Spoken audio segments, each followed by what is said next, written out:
Hi friends, welcome back to our channel.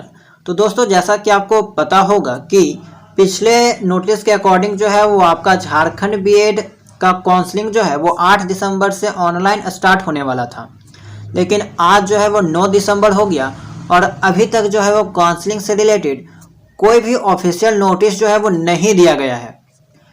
कल जो है वो हमने रांची यूनिवर्सिटी से बात किया था, जो भी अभी जो है वो झारखंड बीएड के काउंसलिंग को हैंडल कर रहे हैं, ठीक है, जिसके अंडर में ये जो प्रोसेस है, उनसे बात करने पे पता चला कि कुछ टेक्निकल इशू होने के कारण जो है वो कल आपको जो है वो कोई भी अपडेट नहीं दिया गया और काउंसलिंग प्रोसेस जो है वो डिले कर दिया गया है, यानी कि लेट कर दिया गया है। लेकिन उन्होंने बताया था कि कल रात तक या फिर आज सुबह तक जो है वो आपको कोई ना कोई नोटिस जो है वो काउंसलिंग से रिलेटेड देखने को मिल जाएगा। इवेंट जो है वो आपका रजिस्ट्रेशन स्टार्ट हो जाने वाला था, लेकिन आज भी जो है वो आपका 9 दिसंबर हो गया और टाइम भी जो है वो आपका आधा दिन पार हो गया, लेकिन अभी तक जो है वो कोई भी अपडेट जो है वो ऑफिशियल अपडेट देखने को नहीं मिल रहा है। पता नहीं ये लोग जो है वो क्या कर रहे हैं, अभी तक इनका प्रॉब्लम सॉल्व हुआ है या फिर नहीं। तो आज शाम तक मे भी हो सकता है कि कोई जो है वो अपडेट देखने को मिल सकता है काउंसलिंग से रिलेटेड। लेकिन अब यहाँ पे बहुत से स्टूडेंट्स जो है वो इस बात को लेके टेंशन में है कि क्या सबका काउंसलिंग एक साथ होगा। ठीक है, बहुत ही एक्साइटेड है कि सबका काउंसलिंग जो है वो एक साथ होगा। तो यहाँ पे हम आपको बता दें कि सभी स्टूडेंट का काउंसलिंग जो है वो एक साथ नहीं होता। ऑनलाइन काउंसलिंग भी आपका जो है वो स्टेप वाइज, यानी कि फर्स्ट राउंड काउंसलिंग, फिर सेकेंड राउंड काउंसलिंग, इस टाइप में जो है वो राउंड वाइज होता है। ठीक है, फर्स्ट राउंड काउंसलिंग में कौन शामिल होंगे तो इसके रिगार्डिंग जो है वो आपको नोटिस देखने को मिलेगा। उसमें जो है वो रोल नंबर दिया रहता है कि इतना से इतना रोल नंबर के बीच जो है वो फर्स्ट राउंड काउंसलिंग में शामिल हो सकते हैं। ओके, तो इसी वीडियो में हम बात करेंगे कि आपका जो है वो काउंसलिंग में कौन कौन सी प्रोसेस होती है। अगर फर्स्ट राउंड काउंसलिंग का नोटिस आता है तो आपको सबसे पहले जो है वो क्या करना पड़ता है। तो दोस्तों, ये जो है वो आपका फर्स्ट राउंड ऑफ काउंसलिंग का एक तरह से समझ लीजिए कि फॉर्मेट है कि किस तरह फर्स्ट राउंड ऑफ काउंसलिंग में आपका स्टेप बाय स्टेप जो है वो प्रोसेस को किया जाता है। ठीक है, सबसे पहले क्या होगा कि आपको जो है वो एक नोटिस या फिर लिस्ट देखने को मिल जाएगा, जिसमें ये दिया रहता है कि फर्स्ट राउंड काउंसलिंग में जो है वो कौन कौन से स्टूडेंट शामिल होते हैं। और ये जो है वो बेसिकली आपका CML रैंक पे आधारित होता है। हो सकता है कि 1 से 500 या फिर 1 से 1000 स्टूडेंट को जो है वो फर्स्ट राउंड ऑफ काउंसलिंग में शामिल किया जाए। अब इतना हो गया, उसके बाद जो है वो आपको यहाँ पे एक सीट मैट्रिक्स दे दिया जाता है।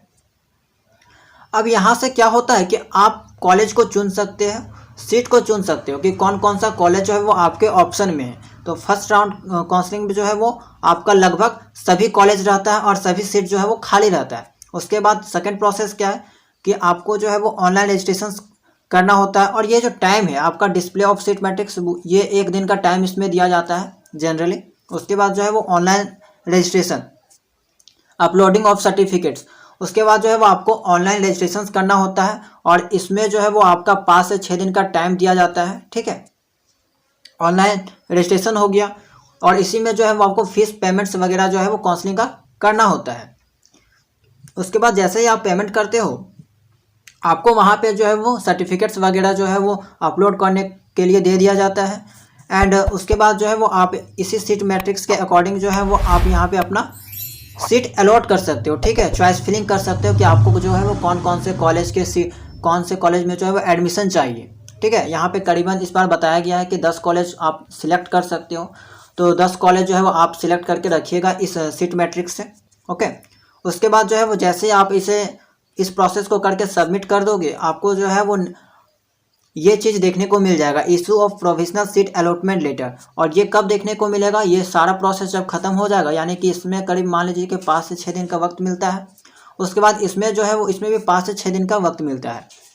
और जो टाइम इसमें दिया जाता है, ठीक है, issue of provisional seat allotment, वही टाइम जो है वो आपका फॉर्म में भी दिया जाएगा, यानी कि certificates, documents verification and admission in the concern institute. ठीक है, यहाँ पे ये जो है वो एक दूसरे का हम यहाँ पे बता रहे हैं, इसीलिए ये आप ध्यान मत दीजिएगा। ये एक तरह का मान लीजिए केवल हम यहाँ पे फॉर्मेट बता रहे हैं कि ऑनलाइन काउंसलिंग जो है वो कैसे होता है। ठीक है, तो इसमें भी जो है आपका 5 से 6 दिन का वक्त दिया जाता है। तो यही जो है वो कुछ प्रोसेस है जो आपको ध्यान में रखना है वन बाय वन, कि बहुत से स्टूडेंट को ये भी पता नहीं होता कि प्रोसेस क्या होती है, किस चीज़ के बाद क्या जो है वो हमें करना होता है। तो ज़्यादा कुछ नहीं, यही प्रोसेस आपको ध्यान में रखना है। और सभी राउंड ऑफ काउंसलिंग में जो है वो कुछ ऐसा ही प्रोसेस देखने को मिलेगा। सबसे पहले आपको जो वो सीट मैट्रिक्स दिखाया जाएगा, उसके बाद जो है वो आपका रजिस्ट्रेशन वगैरह होता है, प्रोविजनल सीट अलॉटमेंट होता है। उसके बाद आपको जो है वो उस प्रोविजनल सीट अलॉटमेंट लेटर को लेके जो है वो आपका जिस कॉलेज में एडमिशन कराना होता है, ठीक है, जिस कॉलेज के में सीट आपको अलॉट किया जाता है उसी में जाके आपको जो है वो एडमिशन करवाना होता है और उसी पे जाके जो है आपको डॉक्यूमेंट्स वेरिफिकेशन करवाना होगा। तो यही जो है वो प्रोसेस सभी काउंसलिंग में आपको लागू होगा, चाहे आपका फर्स्ट राउंड हो गया, सेकेंड राउंड हो गया या फिर थर्ड राउंड हो गया। अब बात रही कि काउंसलिंग जो है वो कब से स्टार्ट होगा, ठीक है। तो आज शाम तक जो है वो आपको काउंसलिंग से रिलेटेड कोई ना कोई अपडेट देखने को मिल जाएगा, ठीक है। यहाँ पे 3 से 4 दिनों तक जो है वो आपको न्यूज़पेपर में भी काउंसलिंग से रिलेटेड कोई भी अपडेट देखने को नहीं मिल रहा है, लेकिन हो सकता है आज शाम तक जो है वो कोई ना कोई नोटिस देखने को मिल सकता है, ठीक है। लेकिन जो भी अभी आपका टाइम है लगभग 2 से 3 दिनों का, अभी आप एक काम कर सकते हो कि सीट मैट्रिक्स वाला जो है वो हम पुराना सीट मैट्रिक्स आपको दे चुके हैं, आप एक लिस्ट बना के रख लीजिए कि कौन कौन सा कॉलेज है वो आपको डालना होगा।